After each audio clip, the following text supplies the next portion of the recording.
Hello, my name is Dari D'Souza from D'Souza Professional Human Resources Group.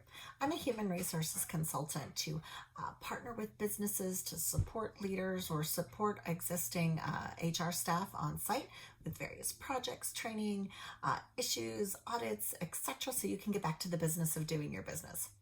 This month I wrote a little article for both HR professionals and those that lead HR professionals. As we are, going in our day-to-day, the nature of HR is the phone rings, the door opens, we open an email, and there's another thing that needs to be handled. We get a lot of intake. A lot of things that have to be fixed, corrected, and reacted, and we have to react to those. However, if we spend all of our time in there, we are always in reactive mode, and we just open the doors and like, okay, what am I doing today? Come on at me. That's where we live. We're not growing. We're not growing as individuals.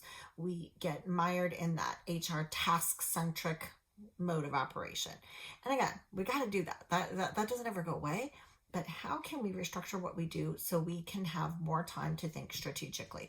We have to have strategic planning in place. If we don't think about our future and we just kind of live in that, day to day, our ship can get off course. Every time a big change happens, whether it's a pandemic affecting businesses and how we operate business, whether it's the next generation in the workforce and they want different things than prior generations, we need to constantly be reviewing that and examining all aspects of all of our HR tasks, all of our employee, things that affect our employee base, and making sure it still makes sense.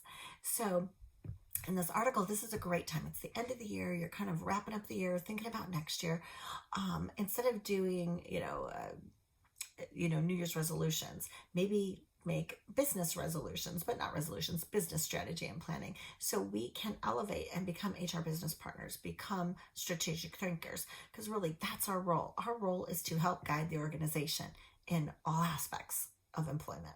So our article is a couple things. We're going to look at external recruiting and, of course, that whole talent management, talent development, talent acquisition. So getting employees in, but then taking care of them. How do we grow them? How do we help them have a rich work life?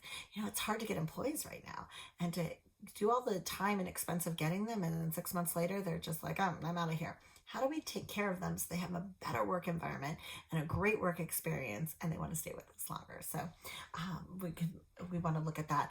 We also really want to look at all of our policies, our performance management. If we're still doing performance management as a checkbox once a year, we're probably not doing it right.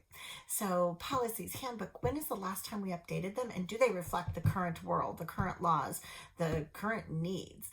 And what needs to be changed? What needs to be grown?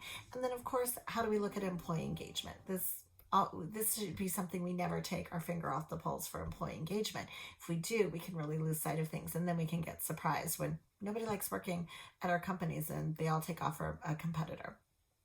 So in this article, please click on it, read it through. If you find it interesting, share it with somebody else.